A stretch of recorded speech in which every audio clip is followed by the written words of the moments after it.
Hello and welcome back to the Dugout podcast. This is episode number 64.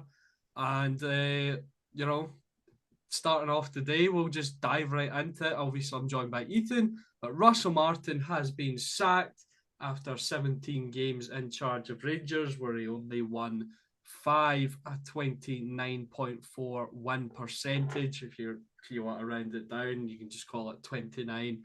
A shocking stint from the now former Rangers manager. And Ethan, it's a long time coming. Yeah, it has been. The fans have wanted it for maybe even a month now, maybe even longer than that. And I don't think he could see past the scenes at the Falkirk Stadium on Sunday. That was a step too far. And if Kevin Fairwell and Patrick Stewart didn't already have it on their mind to trigger his dismissal, I think that left them with no choice. And the fans have made it clear for a while now with peaceful protesting that they don't believe he's fit for purpose at Rangers, and I think most people would agree. I don't think even if he had won yesterday, then it would have sort of changed the narrative all too much. I think he had already sort of this stint was just too poor. I mean, 7 league games, 8 points is enough to get any Rangers manager sacked. Never mind one who's just come in with no real credit in the bank and wasn't a favourite from the start. In all honesty, before he even made his first competitive match as manager, a lot of Rangers fans didn't want him to be the head coach. So yeah, a really difficult spell. He obviously probably go down as the worst Rangers manager all time, especially with that win percentage that you just mentioned. So Rangers need to get a new coach in quick because there still is a, a major part of this season, a cup competition. No, sorry, two cup competitions, a league which some people will say is finished, and I can see why they would say that, but you never know in football, and a European campaign that can still be salvaged as well. So Rangers need to, Patrick Stewart and Kevin Fairwell need to make sure they get this next appointment right to salvage something from this season and take Rangers forward, because ultimately that's what the 49ers wanted to do. But I think based on Russell Martin's record and how it's went so far this season, you could only say they've taken Rangers backwards. Yeah, definitely. I'd agree with basically everything you just said. Before we dive into speculation about possible future managerial candidates, I just want to run it back to the actual game. Falkirk taking on Rangers at the Falkirk Stadium. Falkirk were all over Rangers in the first half, much the better team. They probably should have been in front. Rangers scored against the run of play, a really nice sort of threaded low cross from Derek Cornelius, and Bojan Miłowski does what Bojan Miłowski was brought in to do. Strikers finish at the back post. Rangers go into the break 1-0 up, undeservedly so. But the second half was much of the same. Falkirk come out again, really aggressive, really intense, winning every second ball. I thought they dealt with Jedi Gassama really, really well. They either had a man on him at all times or two men on him at all times. The right back's name's escaping me right now, but he was really, really good. I thought, is it Keelan Keelan? Adams, Yeah, Keelan yeah. Adams. He was really, really good on the day. And then Cartwright scores his first Falkirk goal. Uh, Initially, I thought it was a cracking strike, but it takes a big deflection. But he's in a lot of space. He has I don't know, bottle to shoot from there, and he gets his just rewards, and it deflects in. And yeah, it finished one each on the day, but Falkirk should have won. You mentioned the scenes after the game. I've just dropped something there in case you heard that. But yeah, Falkirk should have won. You mentioned the scenes, the fans corralling the team bus, stopping it from leaving. I think Russell Martin initially was on the team bus, and then he had to be escorted away to leave separately.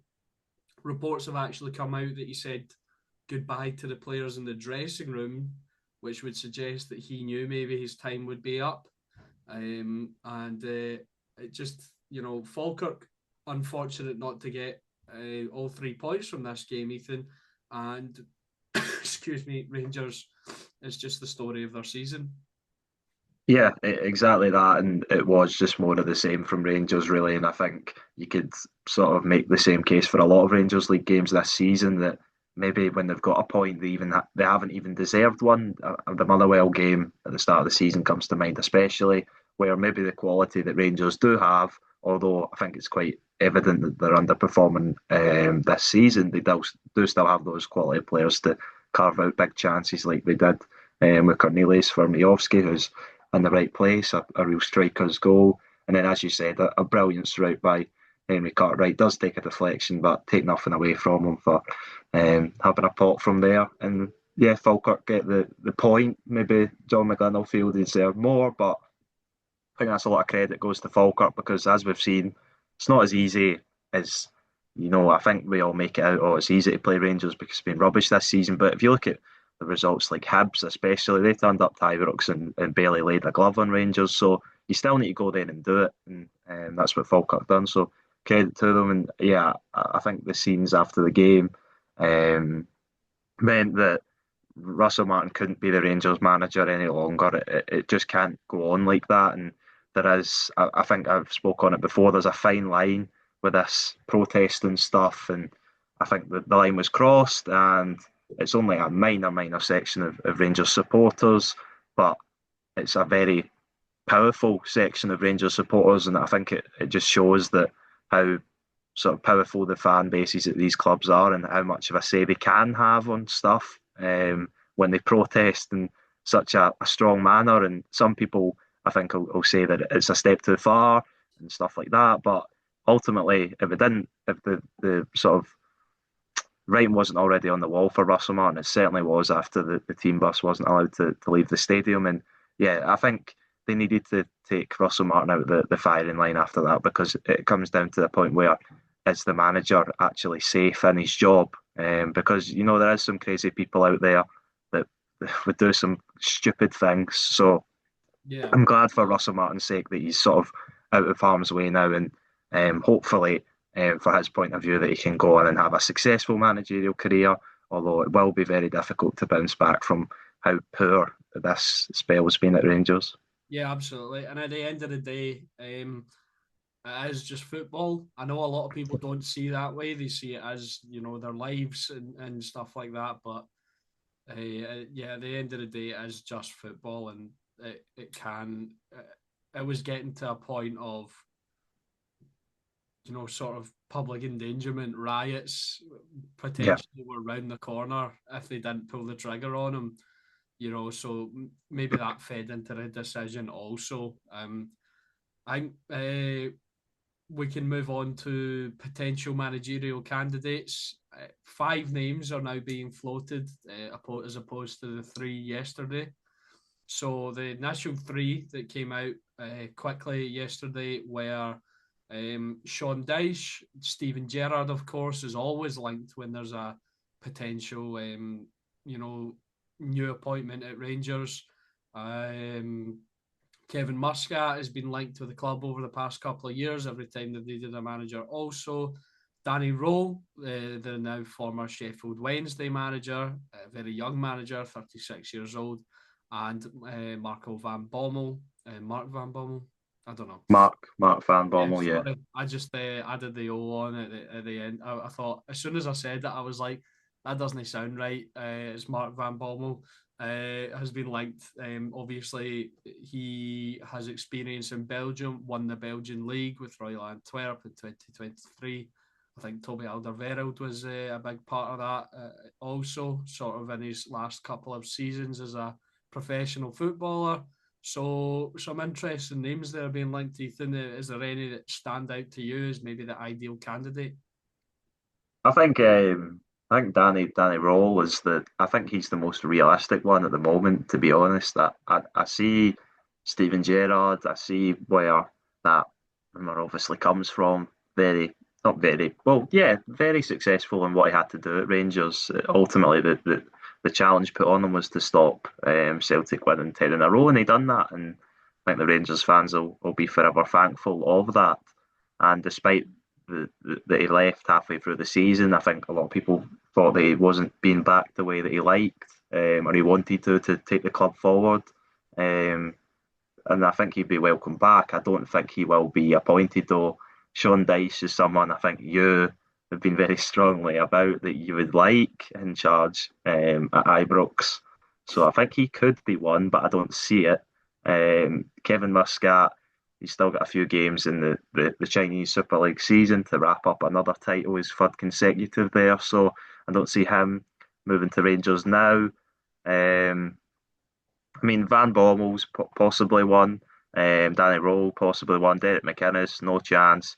Graham Potter, I don't think so. Oh, I think, if we go for Graham Potter, that's got Martin 2.0 written all over it. That would be absolutely shocking. I think yeah, Graham Potter's been found out by the fact that he was only good because he was at Brighton. Because every manager that's kind of come into Brighton since has been pretty good as well. Um, Although De Zerbi and Fabian Hertzler do seem to be good managers. I think Graham Potter's been found out at the clubs he's been afterwards. He can do it in the Swedish second division, and he can do it when he's got all the right tools around him. When he goes somewhere else, it doesn't seem to be his cup of tea. yeah, yeah, I would completely agree with that. And yeah, and I think he would also have to take a ridiculous, well, maybe not a ridiculous wage cut, but Premier League money is very high. So yeah, that would be one.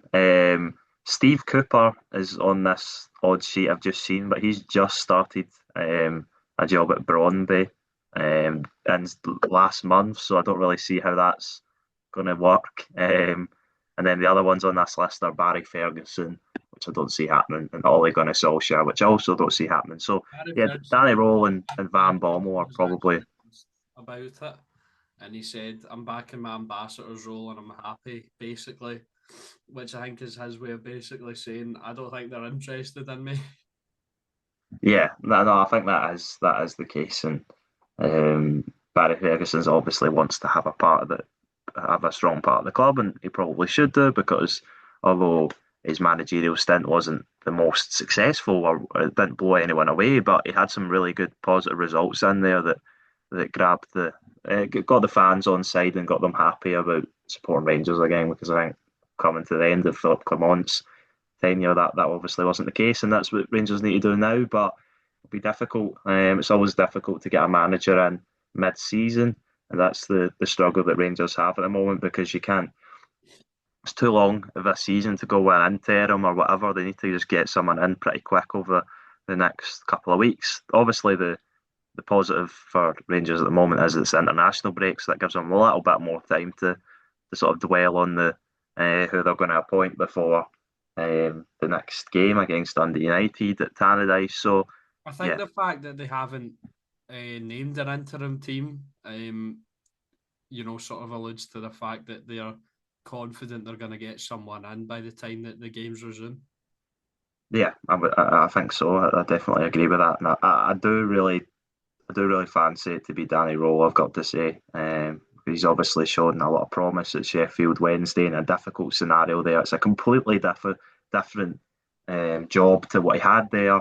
Obviously, most of the time recently in his spell there was keeping them up with obviously the financial struggles they've had there, and that'll be completely different at Rangers, of course. So that is one, but he's a very youthful coach with a lot of fresh ideas that he can bring to the table, and I think it would be a exciting appointment for Rangers and probably the best I can pick out of that list. But at the end of the day, as I said, it's not ideal, and in an ideal world, Rangers pick a better manager in the summer, and they're still up there competing with Hearts and Celtic, but that's obviously not been the case, and they need to fix things quick. But to caveat what the phrase I've just said, there will be no quick fix. This will be a longer term process that will probably lead to Rangers not. Well, I think Rangers still can get close to Hearts and Celtic. It is very early in the season, but I don't think there should be expectation on whoever comes in to win the league title this season. Yeah, yeah, definitely. I don't think there will be any expectation on that, but I did express my feelings on the Scottish Football Zone last night that there should be an expectation for them to win at least one cup, make a good effort of two, Because there's not been a lot of evidence to suggest this, but I still think Rangers have the second best squad in the league. Yeah, I think on paper certainly do, financially wise and everything else, of course. Because despite Hearts being really, really good and the analytics working a lot quicker than they're supposed to do, because I think the football data analytics is meant to be a thing where you bring players in, it takes a few seasons, you take a few seasons out of really competing for stuff like that. But no, Hearts have brought them in, and straight away it's been a real success, and that's obviously massive credit to Derek McInnes and Tony Bloom and everyone involved at Hearts that it's been so successful. But no, I would still say Rangers, if they get a good manager in and all the players are playing for a manager, then you could easily see them being, even at this moment in time, the best team in the league, because Celtic aren't any great shakes either. Although obviously the advantage that Celtic and Hearts have is they've done, for the most part in the league, what is necessary, and they're up the top of that league table. And you'd imagine Rangers will shoot up when the new manager comes in, whoever it is. And you'd also imagine that Aberdeen will shoot up after their result of the weekend, which we'll obviously get onto. Yeah, well, we'll just talk about that just now if you want. I was just gonna. Do you want me to do my Russell Martin Oh quiz to yeah, throw at you? sorry. Ethan has prepared a little Russell Martin quiz for me. Always bringing the content. I forgot about that. Sorry, and then we'll talk about Aberdeen. Okay. Okay. So it's a kind of sort of the famous Scottish football game, beat the pundit style. 10 questions. I'll give you time. How much time should I give you? Should I just give you the standard 30 seconds? Oh yeah, okay. Right. I'll give you 40 seconds. Maybe difficult on Zoom. Yeah. No. Right. Okay. I'll give you 45 seconds then. Do you think that's fair, or do you want a minute? No, 45 seconds. I'll take it. 45 seconds. Right. Okay. Um. Okay. Right. Okay. You ready to go? Yeah. Okay, so name any of the two competitive matches Russell Martin's team kept a clean sheet in. Panathinaikos. Two, You said name any of the two. yeah. Oh no, right, okay, no, no, right, okay, that no, Right, right. you've just Maybe messed up. I've just messed the question up. Right, we'll start again. We'll start again. Right, we'll start again. There we Okay. go. Great quiz master here. That's why I'm an expert. Right, name two of the clean sheets. Panathinaikos and Victoria Pilsen. Okay. Which outfield Rangers player played the most minutes under Russell Martin? James Tavernier. Okay. Uh, who was the top scorer under Martin, Tavernier or Gassama? Gassama. Uh, what match did Hamza Agaman refuse to come on the pitch? Running away. What word beginning with F was Martin always said to have used in his media conferences? Before Russell Martin, which permanent Rangers manager had the lowest win percentage? Pedro Caixinha. How many away matches have Rangers went without a clean sheet? 23. And final question, Aberdeen and St Mirren are the only sides to score less Premiership goals than Rangers this season, true or false? False. Okay, right. Well, I'll run through the questions. I think you got through 8 there. Mirren have surely scored more like goals than Rangers. Name any of the competitive matches. Yeah, Panathinaikos. Name any of the two. Yeah, there's more than two. I meant name two of any of the. Yeah, you know what I mean. But yeah, Panathinaikos at home and Victoria Pilsen at home. Certainly right. Which outfield Rangers player played the most minutes under Russell Martin? What? It's John Suter, isn't it? Yeah, I didn't actually check this one, but I did think it was John Suter, and I'd be very surprised if. So you Um, didn't check the answer to the no, question? because I thought that was a quite an obvious one. I mean, let me see. Who's going to have played more minutes than John Suter, though, Not apart from Tavernier. Butland? Because Tavernier obviously rotated out quite a lot. Yeah, John Suter started all 7 Premiership matches, playing 630 minutes. So I don't think anyone else is coming close to that. Let me see, Gassama possibly. I don't think so though. 615, so not too far away, but I think it's John Suter. Um, Yeah, because Gassama, he started coming off the bench in the European games. I think Suter played in all of them as well. Oh yeah, yeah. I think Sutter played almost every game apart from maybe Aloha and the Cup. Um, what was the next question? Who was the top scorer? You got that right. It was Gassama, one more goal than Tavernier. What match did Hamza Agaman refuse to come on the pitch? It was St Mirren away. What word beginning with F? It was frustrated. Before Russell Martin, which permanent Rangers manager had the lowest win percentage? It was actually Le Guen, that just beat out Pedro Caixinha. You got the how many away matches the Rangers went with a clean sheet, right? And it actually is true. Aberdeen and St Mirren are the only sides to score less Premiership goals than. Goals and Rangers. Yeah, St Mirren have got five, Rangers have got six. Wow. Yeah. And then the last two questions that you would have got onto for the 10, and you got them all right and done a Roger Hanna, who had a better win rate, Jimmy Tillene at Aberdeen or Russell Martin? Jimmy Tillene, surely. Yeah, Jimmy Tillene by quite a distance, but I thought his recent form might have thrown you off. Name one, right, this is name one. Name one of the two players to score a brace against Rangers this season. Um, one of the two players to score a brace against Rangers this season. Yeah.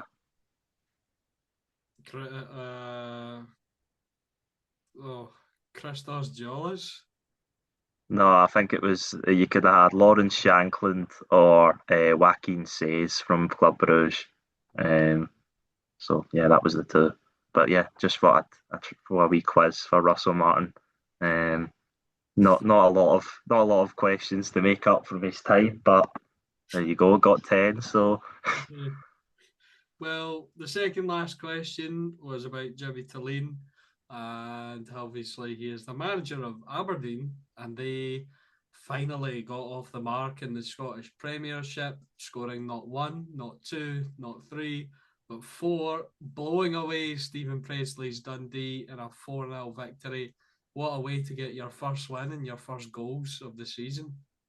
yeah, exactly that. And I think we spoke on the Scottish Football Zone post European matches on Thursday night. If you want to see our sort of instant reaction to those three uh, Europa League and Conference League disappointing results, we said that we thought Aberdeen would carry a lot of confidence into this Dundee match at home because they played so well against Shakhtar the other night and were really unlucky not to take something from the game against you could say a Champions League level opposition, although they're down in the Conference League. And yeah, it transpired. I didn't expect Aberdeen to win 4-0. I'm not going to say that, but a great result for them. And I think they had a goal disallowed in the first half as well, possibly. So, no, an excellent result for Aberdeen, and it really kickstarts their season now. There's a And you can see them. Sorry, I've just seen a bit of breaking managerial news. Chris Jack is reporting that Sean Dyche will not be under consideration for the Rangers managerial position. Oh, okay. Yeah, there we go. So that's Interrupt you. your man out. Well, I would say he's man. I'm just saying I would have taken him. Like I wouldn't have minded him. Yeah. No, I get what you mean. But no, a really good performance from Aberdeen. Exactly what they needed, and I think now they can put the terrible start to the season behind them and kick on now. Would you say? Yeah, absolutely. It's a really big win, especially going into the international break, going in with a positive feeling. So whoever's going away to play for their country can go away and play well, and be good, feel good that they've managed to win going into the international break, and the squad who are already there can train and have fun, and feel excited for the next fixture to come up.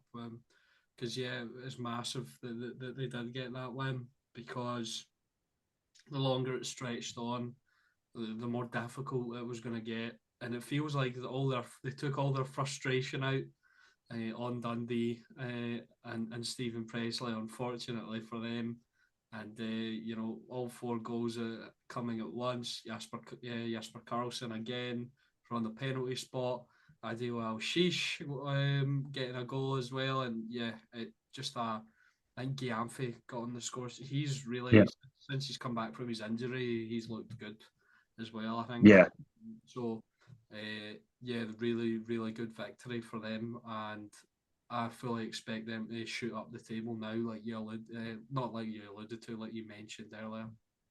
Yeah, I think and they obviously needed something like this. They were crying out for a result and a performance like this, and I think Dundee, no disrespect to them, came at the perfect time for them because I don't know about you, but I still see Dundee as the weakest team in the Scottish Premiership, and I know Aberdeen are statistically the weakest team, obviously still at the bottom of the league, but as we said, I think they're going to shoot up the league. It was a pretty poor penalty that Dundee gave away to start things. I think it was Cameron Congreve who I've been really impressed by, where it sort of hit his hand. He had time to sort of move his arm out of the way and he just didn't adjust his body quick enough. Unfortunately for him. Then Carlson steps up again, 2 penalties in two. And then Alcic gets his first goal, as you said. Then Gyamfi gets on the score sheet, 3 goals in just over 10 minutes. The left back stroke left wing back getting involved, his first goal for Aberdeen as well, I believe. And then the second half, 63rd minute, Jesper Karlsson gets on the score sheet again, and this one was a brilliant goal. He sort of danced in between 2 and 3 Dundee defenders and smashed it in. It was a really nice goal from him. Terrible defending from Dundee, I've got to say. And I do worry about Stephen Presley and his players because I think everyone else in the league's going to get better. I think the teams that are down there with them at the moment, your Aberdeen, as we've seen on Sunday, are going to get better, I think, and I can see them flying past Dundee in the weeks to come. Livingston and Falkirk, the other teams around Dundee's area, the newly promoted teams, they're finding their feet in the league. I just really do worry about Dundee, and I'm not meaning to curse them or prey on their downfall or whatever, but I still have them as favourites to finish rock bottom. Yeah, I think now we're starting to see the cracks from Dundee. I feel like this could be the catalyst for Aberdeen to shoot up the table. This could be the catalyst for Dundee to collapse, because they haven't been bad, but they've not necessarily been good either. They've just been okay, and they've not really shown anything either side. They have shown an inability to create chances, and they were heavily punished at the weekend. And yeah, it could go very sour very quickly for Elvis and his team. Unfortunately for them, but and I think it will. Um, and like you said, Ethan, I'm not wishing Dundee go down. I'm not wishing any ill upon them. But I think that's just the way it looks like it's going. Because if you look at the sort of the contenders around them, Livingston, they've been pretty solid. You look at Rangers, they look like they're, hopefully with a new manager, they're going to go up the table. Falkirk look like they could give anyone a decent game, even if they don't get the win.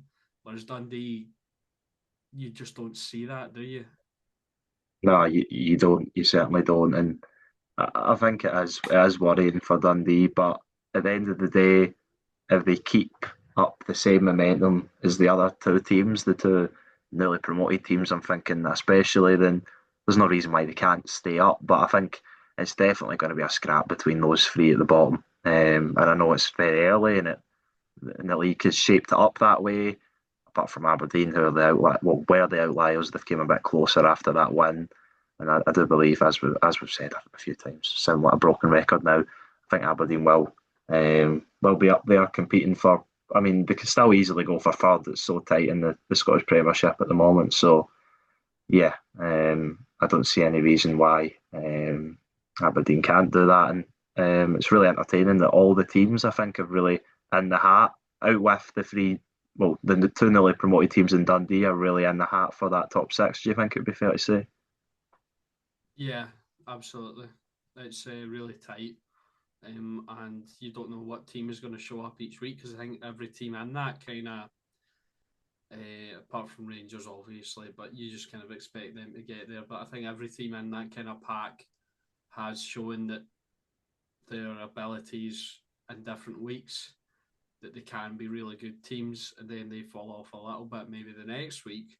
So it's exciting. It's inconsistent, but it's a good kind of inconsistent because you never know which team's going to be there. I think that third down to sort of eighth position, eighth, ninth is going to be switching quite a lot in the coming weeks, and I'm excited to see who's going to be up there competing, who's going to be falling down the table, because it is really tight. And as well, I think this is in terms of quality of squad, it might be the tightest Premiership I've seen.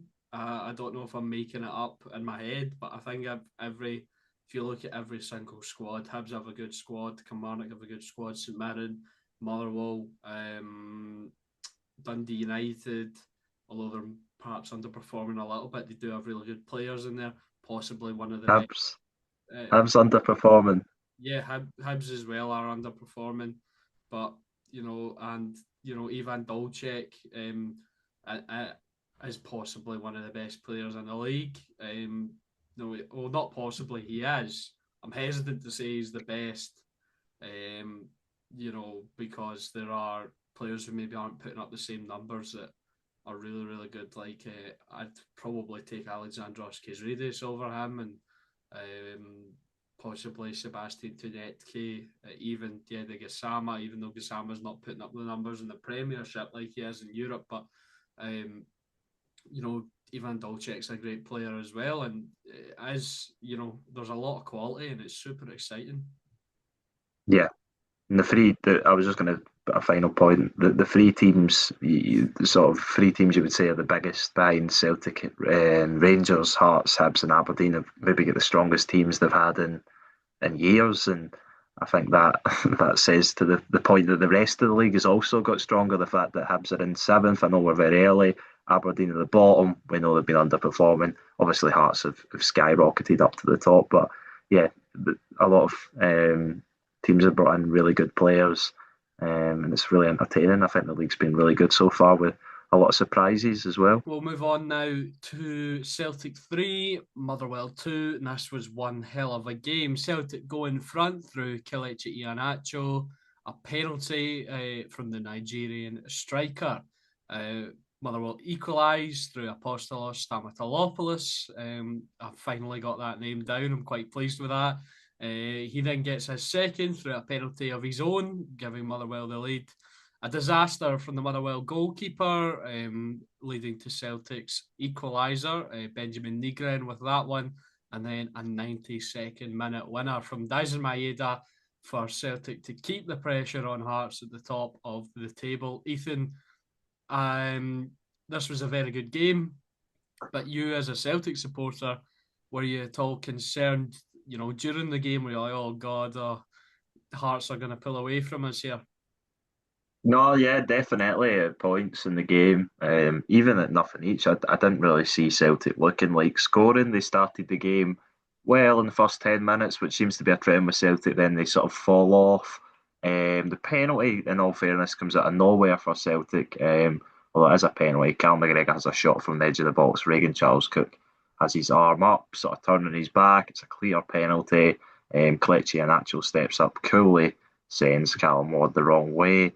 And then Motherwell come back into the game, bit out of nowhere as well with their goal. It was well worked. They get out to the right-hand side with Tawanda Maswanise, and he puts it in, and Apostolos Stamatolopoulos gets his goal. He's came into form now after a pretty terrible start to the season by the expected goal metrics. Certainly should have scored a lot more, but he seems to be finding the net now for Motherwell, and James Berfalasco and the Motherwell fans will be delighted with that. It was a good movement from him. Celtic probably should have defended it a bit better, and I think you'll be hard pushed to find an assist and a goal with more characters than this one, with Masmanise and Stamatolopoulos. And then the second half, Motherwell were even better. Celtic were shaky. Kasper Schmeichel's distribution was questionable again, as it was on Thursday night. And then they get the penalty. Marcelo Saracchi steps on Tawanda Maswanise in the box. I didn't actually think there was much of it at the time, because I think Maswanise was playing on while the VAR check was going on. And then they obviously said it was a penalty. They got the right decision. Stamatopoulos steps up. Kasper Schmeichel dives the right way, and I think he was frustrated. He kicked the ball away right after it went in because he'll feel he should have done better. He got a big hand to it, but it went in, and the Australian striker had a double and had Motherwell ahead, and it would require a lot of character from Celtic to find the two goals to win that game, and I really didn't see it at the time. I thought Celtic would be falling. Um, 5 points behind Hearts, or at the very least 4 points behind Hearts, because I didn't see them scoring two goals. They did. It did seem to be a little bit of a wake up call, though. Brendan Rodgers made a triple change right after the goal went in. It seen Dyson Maeda move from the right wing, which he's been played in, and I think a lot of Celtic fans were saying it was his worst game as a Celtic player. He get moved over to the left wing, and then Benjamin Negrin got that goal, as you said. Motherwell were excellent, I've got to say. They surprised me because it was my first time watching them for a full 90 minutes. I've obviously seen highlights, the stats, heard all the plaudits for how they played, but Yeah, you get the hype now, don't you? yeah, no, I fully get it. I did think that, and sometimes we hear about these things of how well a team's playing and how good their football is, and then they turn up to Celtic Park or Ibrox and it all sort of unravels for them, if you know what I mean. But it certainly wasn't the case at Celtic Park. They held their own, they played their football out from the back, they broke Celtic's press on numerous occasions. They didn't have much clear cut chances apart from the goals, but they took their two big chances that came their way really well and put themselves in a good position. And ultimately, you score two goals at Celtic Park, then you must be doing something right. And they were very unlucky not to get something from the game. But I did feel like with the way they were playing out from the back, the short passes around the 6 yard box that can always lead to trouble.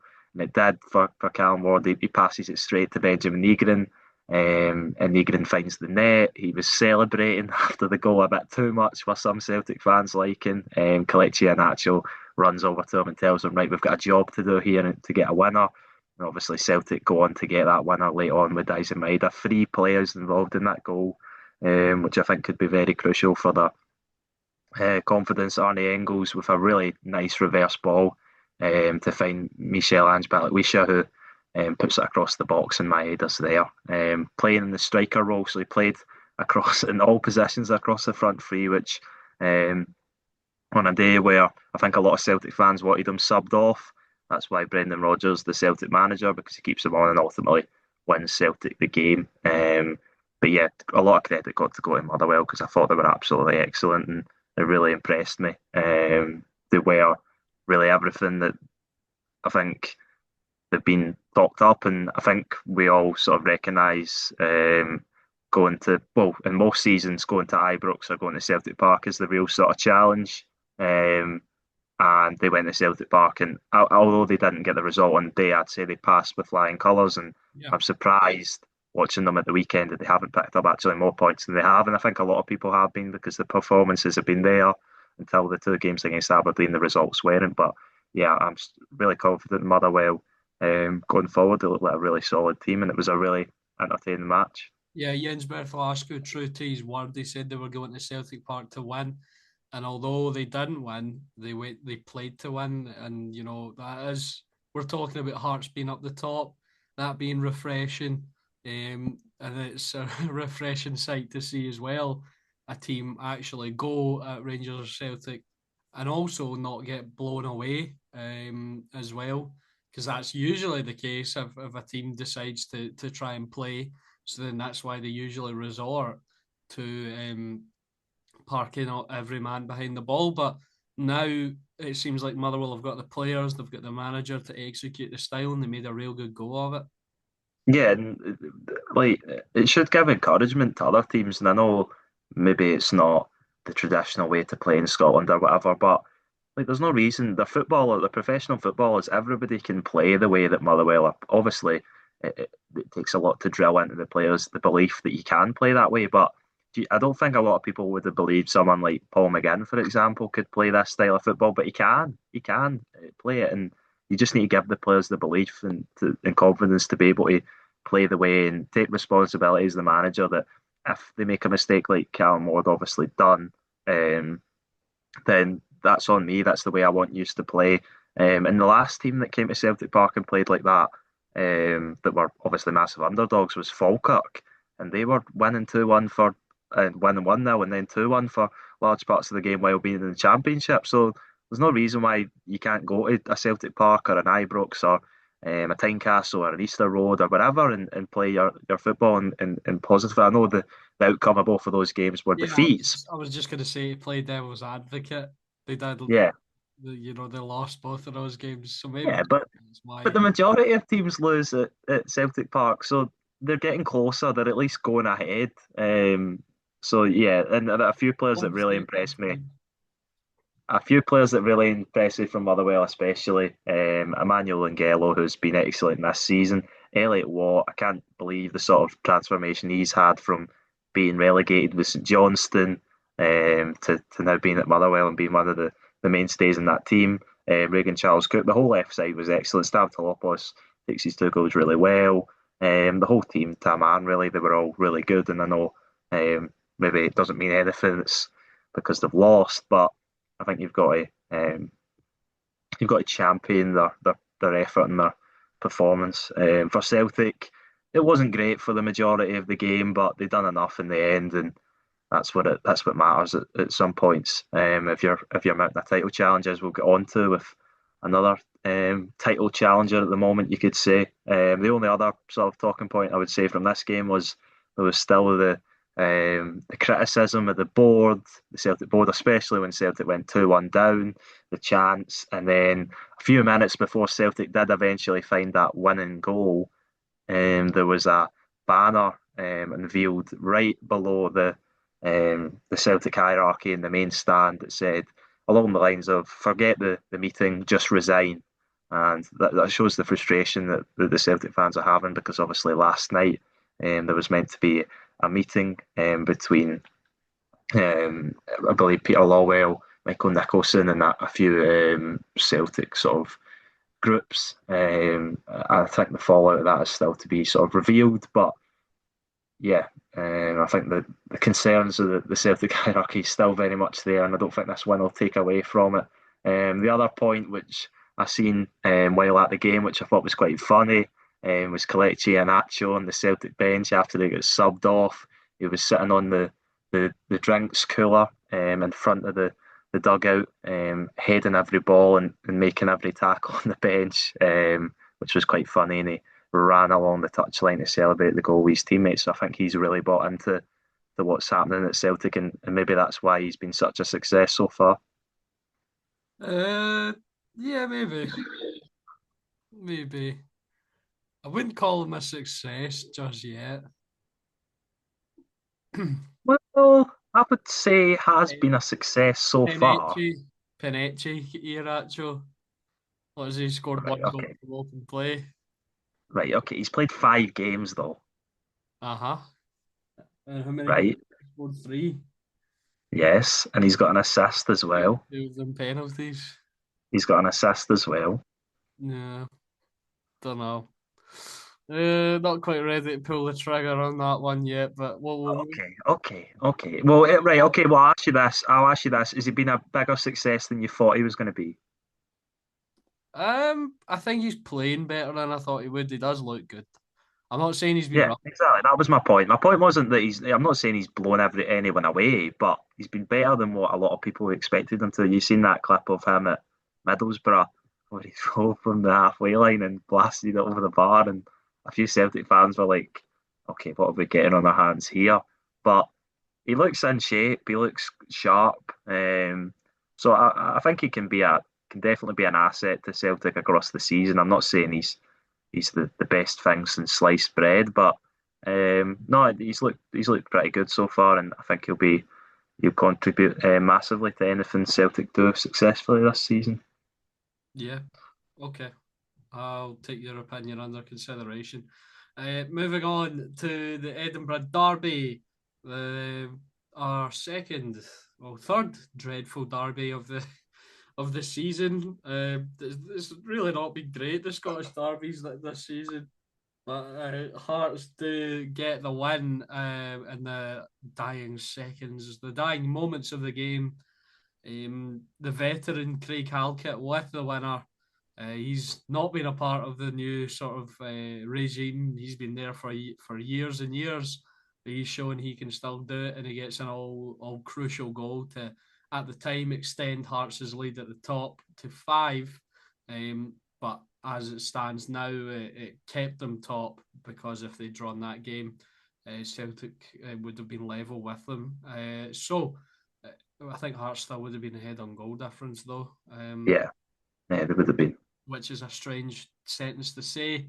But yeah, it wasn't a great game, Ethan, but we'll say this about Celtic as well, and their win. This is Hearts. A tough game, not necessarily playing the best football, but you get the win, and that's the kind of win that gets you league titles. Yeah, and the Hearts have came into the habit of doing it this season. Obviously at Tannadice, at the Livingston Stadium as well, at home to Motherwell, they clawed back. But they've also had those sort of comfortable wins against Rangers and Falkirk. So, no, a really big win for Hearts. It can't be understated how massive that Craig Halkett goal could be, just to give them the confidence that they can. I mean, they've passed every challenge pretty much that's came at them this season, apart from St Mirren in the Cup. I'm speaking strictly league basis. They've passed every challenge so far, and yeah, a massive goal because it wasn't a very good game, as you said, and I think this tends to happen when we keep talking up these games. I think there was a lot of talk about this derby being one to watch, but it certainly wasn't. I think they were analysing the kickoffs on Sports Scene, which probably tells you uh, how good the game was. But no, a massive goal, as I keep saying, and Hearts just don't seem like they're going to be beaten at the minute. They seem like they could beat anyone in that Scottish Premiership, and they've got a massive couple of games coming up away at Rugby Park. Will be very difficult of how they've started the season. Of course, in third places we'll go on to, and then they host the champions in the next game, which could be a real early season 6 pointer in the race for the championship. And I think after these next two games, we can really make our stance on whether we're calling Hearts real title contenders. Do you think that would be fair to say? What they were not saying the real title contenders yet, or if No, they. well, I think this is the thing. I think you have to say they're title contenders right now because they're top of the league. But if, I think if they were to beat Kilmarnock at Rugby Park and they were to beat Celtic at Tynecastle, people would really sit back and say, right, Hearts can win this league title. Do you think that's fair to say? Yeah, I'd agree with that. If they get those wins, really difficult games. Obviously, McInnes going to a place where everyone hates him now, and yeah, playing the champions, their main challengers so far this season. If they can win both those games, I'd be confident in saying Hearts are going for this. I'm still hesitant right now, because it is difficult always when there's usually as a team that's up there. But well, it was Aberdeen last season, but I feel like it's different this season because Celtic aren't as strong, clearly. Yeah, And I don't think Aberdeen were actually top last season, after like a completed like game week by any point. They were always sort of neck and neck, and Celtic were still blowing teams away. And then they blew Aberdeen away in the semi final. So I think Celtic has the big test. I mean, Kilmarnock is obviously a huge game, but if they can go, if they can play Celtic and win, or even draw, and be competitive with them, I feel like I'd be confident in saying that they are in the title race. yeah, because that is a good point you make. That last year, although Celtic and Aberdeen were neck and neck for a while until, well, pretty much until Celtic battered Aberdeen at Hampden and really knocked the stuffing out of them. Aberdeen were up there, but Celtic were miles ahead in terms of goal difference because Celtic were firing on all cylinders. They obviously aren't this year. You could easily see Celtic dropping points in any game, not to mention going to Tynecastle.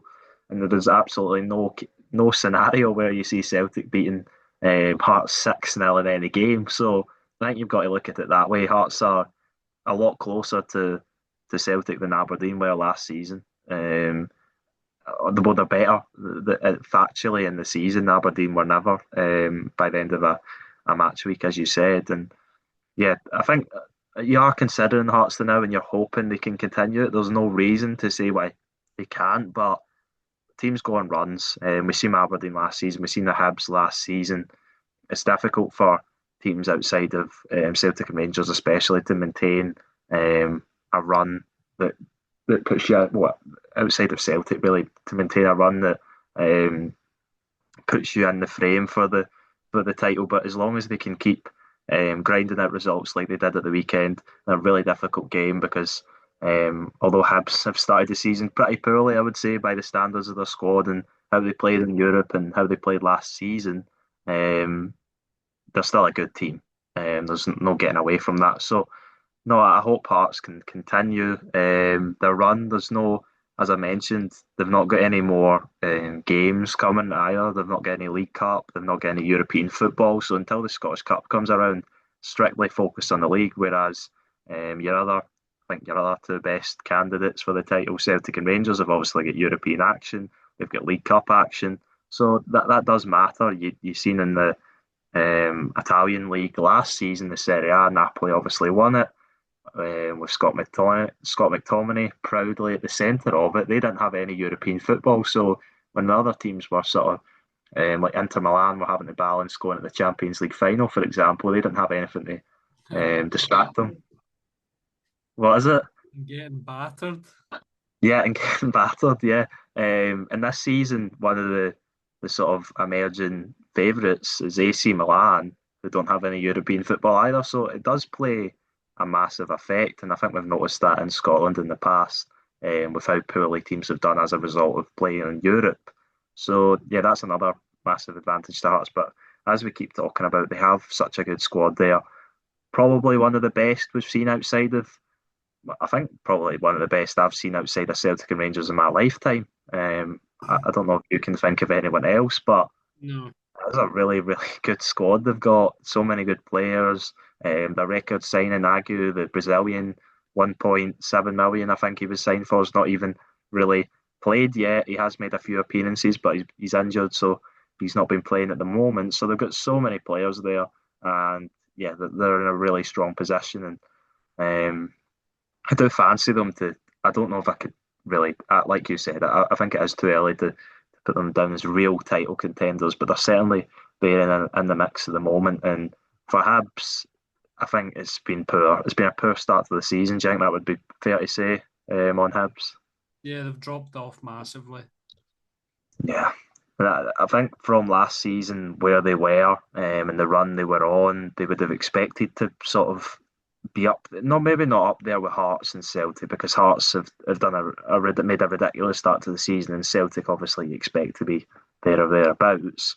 But you would expect them to at least be third, Hibs, with how Rangers and Aberdeen have started the season, and it's just been really poor and it'll be especially annoying for the fans because they've shown in those European games that they can reach the levels required. They just haven't done it on a consistent basis in the league, and I do still think Hibs will be there or thereabouts for top five certainly, but they'll want to be doing a lot better because they're 11 points behind their rivals, and ultimately it was flipped last season when they were getting all the bragging rights. They obviously went in that few runs of the derbies of not losing to Hearts. They were miles ahead on points after both teams started the season, a lot worse than they have this season. So yeah, bragging rights definitely lie at Tynecastle at the moment. That there's nobody that can argue with that.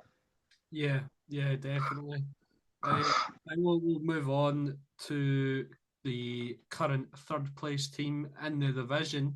Kilmarnock getting the victory over St Mirren at Rugby Park. Really impressive win. David Watson and Marcus Dackers were the two first half goals, and the Paisley Saints couldn't reply to that for the rest of the game. And yeah, Kilmarnock have been one, Ethan, that have kind of risen up under the radar a little bit, and they're playing some nice stuff. They've got some really impressive victories in back-to-back weeks, and they're looking quite good. Yeah, they certainly are. And I didn't expect to be saying Kilmarnock are third in the league after 7 games, but here we are. And Stuart Kettlewell has done an absolutely immense job since going there, and a lot bittersweet for Kilmarnock. Obviously, they went out in the cup to St Mirren a few weeks back at Rugby Park, but they get the revenge, probably aided by the fact that St Mirren were missing Mark O'Hara and Keanu Bacchus, but take nothing away from Kilmarnock. They were brilliant. They dominated the game in terms of the chances created. St Mirren didn't manage a shot on target, and St Mirren actually had 64% possession, which I imagine is one of the highest they'll have this season. So probably the game didn't really play into Stephen Robinson's hand in that way, but um, no, what Stuart Kettlewell's done there is amazing. I think he's got the Kilmarnock fans really enjoying going to the football again, because I think for large periods of last season that wasn't the case under Derek McInnes. And just look at the early season transformation of someone like David Watson, absolutely back to his best. That I watched the highlights just there, and the first goal, he's when the pass is played through to Anderson, I think it was. Before he has the shot that's saved by George. David Watson runs past. There's 5 St Mirren players in between the goal and him before he runs and busts to get the rebound, and he gets his reward at the end of it. And I think he's been excellent this season for Kilmarnock. Probably there was a Yeah, team of the season at the moment. I think David Watson would certainly be really, in it. really to life for David Watson, which is great because he burst onto the scene. We all thought, here we go, Lennon Miller, David Watson, they're all coming out the woodwork. Scotland for the future, fantastic. He drifted away a little bit, not utilised so much by Derek McInnes last season, but he's back, and you've got to remember he's still really really young, and he's playing at an extremely high level, and like you said, Ethan, he's got the sort of work ethic as well, the passion, the desire, I guess you could say, to sort of get that goal, and he shows that all over the pitch. And he's an extremely good player. He is good technically as well. We've seen that in moments throughout his career. I can't wait to see more. Really, really pleased for him. And and then the second goal comes from the big 6'7" baller for Kilmarnock, Marcus Dackers, who I think has maybe scored more goals this season than he did in his last few years. Yeah, possibly. Well, yeah. I'm just looking at it. You'd have to go back 3. No, that's 1, 2. Yeah, the last 4 clubs he's been at, he scored the same amount of goals, or 1 more goal. So yeah, he's definitely found like David Watson. Obviously David Watson was already there, but Dackers has found a new sort of lease of life under Stuart Kettlewell at Kilmarnock. It's an absolutely excellent header, good ball in by James Brown, but a ridiculous header. There's no need to head it in at the top corner like that, but no, excellent. And just what you were saying on David Watson, he's an excellent player, and I imagine for distance covered in the league, he would be right up there. And he's maybe someone that I think maybe not in January, but maybe in the summer if he keeps up his form, and he's someone that I think Celtic and Rangers could really use because I think Rangers and Celtic, their midfield gets often accused of being too many players that like the ball to feet and aren't really wanting to do the hard yards, make those runs and stuff like that. So he could be a real player to be utilised, but also I wouldn't mind seeing him go maybe to Italy, like your Lennon Millers or your others previously, because I think he is that talented, and it's just a shame what happened last season where he was really, I think, hampered by the way Derek McInnes wanted to play at Kilmarnock, and sometimes that happens with players, but no, he's been excellent this season. It's really nice to see. For St Mirren, disappointing result on the day, but I think they'll bounce back. The injuries of O'Hara and Bacchus obviously play a massive part on Saturday's result. But no, credit to Kilmarnock because they've made an excellent start to the season. Yeah, absolutely. St Mirren as well also have a semi final to look forward to, and that should be an interesting game. Two very good managers that I rate really highly going head to head in that one. So, yeah, that should be good. Moving on to the final game, we've kind of gone in reverse order this week, but that's because we were starting on Russell Martin. So, the final game of the SPFL fixtures of the weekend. Dundee United won, Livingston won in the first half. It was all Livingston. Scott Pittman got the opening goal for the Lions. Yeah, Yeah, that's what. Yeah, I think I'm pretty sure. Let me yeah, double check. You keep going. I'll double check. for the Lions. And then in the second half, Dundee United come back into it. Here we go. Krezdian Keretsis gets the equaliser. I might just call him Christian because that's a bit easier. Will Ferry with the assist. And yeah, Dundee United showing elements of inconsistency. I've said it hundreds of times. I'm talking it to death. But I feel like they've taken up the role of their neighbours and rivals of last season. Of sort of being the chaotic team of the division. You don't know what Dundee United team you're going to get. The last couple of results at home haven't been great, losing and drawing. So I'd imagine the supporters aren't pleased with that. Livingston, on the other hand, are impressing me. They've been more solid than I thought they would be. And we're talking about teams in danger of maybe going down. And I'd still put them in that pack, but for me, Dundee's the most, and then I'd even put Livingston ahead of Falkirk in terms of chances of survival. I've actually been impressed with David Martindale's side this season. Yeah, and he stuck to his word as well. He said that he's going to play this similar brand of football to what he played in the Championship, and that's what we've seen. That they're playing a lot more ball dominant than they have been in previous seasons. And I think Livingston fans were pulling their hair out the last time they were in the Premiership because one Livingston fan told me that it was pretty much put the tallest player up front and just hoof the ball up to him. But they played some nice stuff. Yeah, well, and just to build on that, in this game as well, they had 56% possession. Yeah, exactly. So yeah, that proves the point. I think they were. I didn't get to see all of the Rangers game last week, but I watched large parts of it, and I think they were playing a bit the same there. It wasn't, of course, it's not Motherwell like, but it's certainly more sort of less direct than they were in previous seasons. And yeah, completely agree with what you said about Dundee United. They just are inconsistent. It seems they went that great run of three results. They won the derby, got a really good point at Easter Road, beat Aberdeen, and then they lose at home to Kilmarnock, draw at home and nearly promoted Livingston. And boos around Tannadice at full time. So yeah, the fans aren't very happy with that They are in performance. fourth though, so They are, that just but how tight that sort of pack is right now. yeah.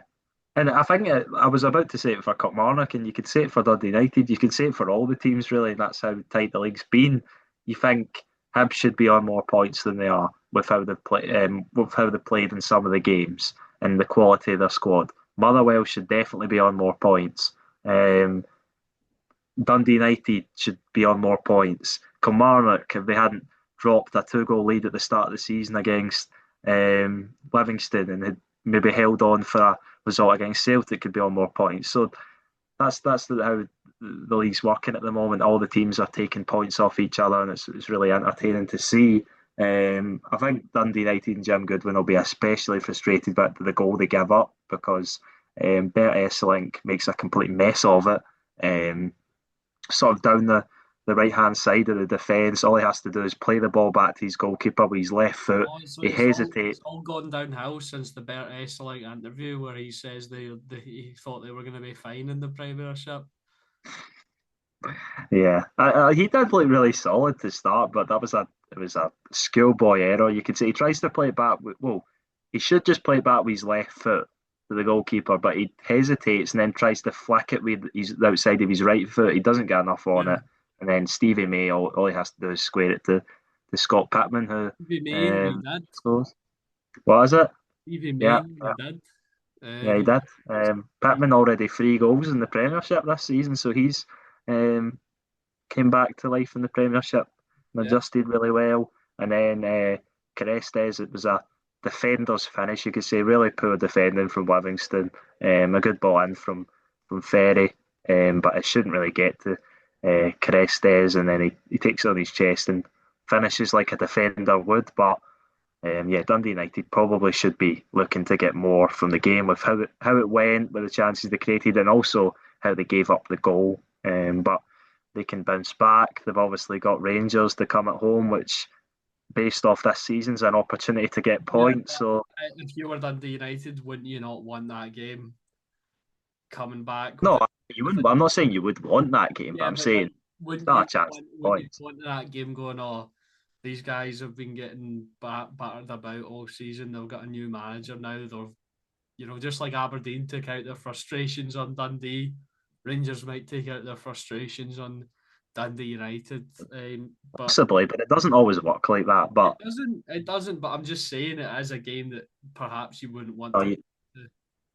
no, you know what, I like a new manager bounce. So Oh yeah, yeah, we could do that's that certainly for Rangers with how poor they've been playing. So yeah, that they could definitely take their anger out on Dundee United. I don't think we'll quite see the 9-0 of Ange Postecoglou's Celtic team, but there could I'll be take something. There could be something along those, not yeah. along those lines, I don't think, but a comfortable win it could be for Rangers, but I don't think it will. I think Dundee United will make it difficult, and I think that'll be a good game. But I think every Premiership game, even if it's Celtic, even if it's Hearts, even if it's Rangers, even if it's Aberdeen, it's any team's game, and that's what we like to see. It's been a really good start to the season, and one may Definitely. continue. But just before we wrap up, I want to very quickly get a couple of predictions because obviously we have Scotland versus Greece and Scotland versus Belarus this week Yeah, for the World Cup qualifiers, both at Hampden. So, Ethan, I'll get your predictions for the Greece game. I'll give mine, then we'll do Belarus. yeah.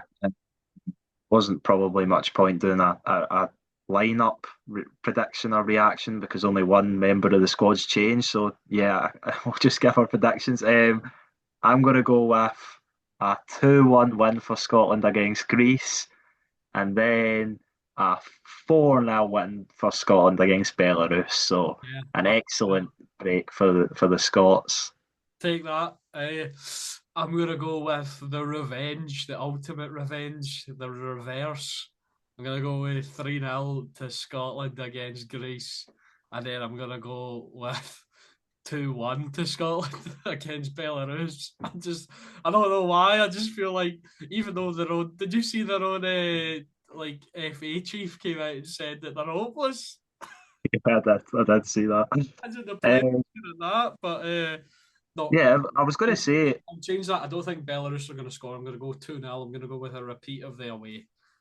fair enough. I was just going to say one of the last points. If people have been watching your predictions this season, they'll be thinking you're on something. What do you mean? I've got loads right. No, I mean it more with your Rangers predictions and then your Scotland Greece prediction. But no, hopefully it comes to fruition. I would love to see Yeah. us beat Greece handsomely, and I think we spoke on it in the last break. If Scotland were to beat Greece and Greece were to lose to Denmark and Copenhagen, that could be Greece out of contention. So yeah, I would love to see that. Although Greece are a very very talented team, so we'll have to watch out for them. Yeah. Oh, excuse me. Yawning. Time for the outro. So thank you to everyone for watching and listening. Make sure to go check out the Dugout on Spotify. If you're watching on YouTube, go check us out on YouTube. If you're watching on Spotify, like and subscribe, follow, give us 5 stars, leave a review, do all that stuff. Make sure to go check out the Twitter at the Dugout 2024. Go check out the TikTok at the Dugout. We've got news on the Twitter, news updates from Ethan, and I'm on the TikTok every day doing sort of a roundup of the news that comes. It's been a joyful last couple of days for me, and so if you're wanting to keep up with the Russell Martin and Rangers managerial saga, I don't know why I mentioned Russell Martin there since he's gone.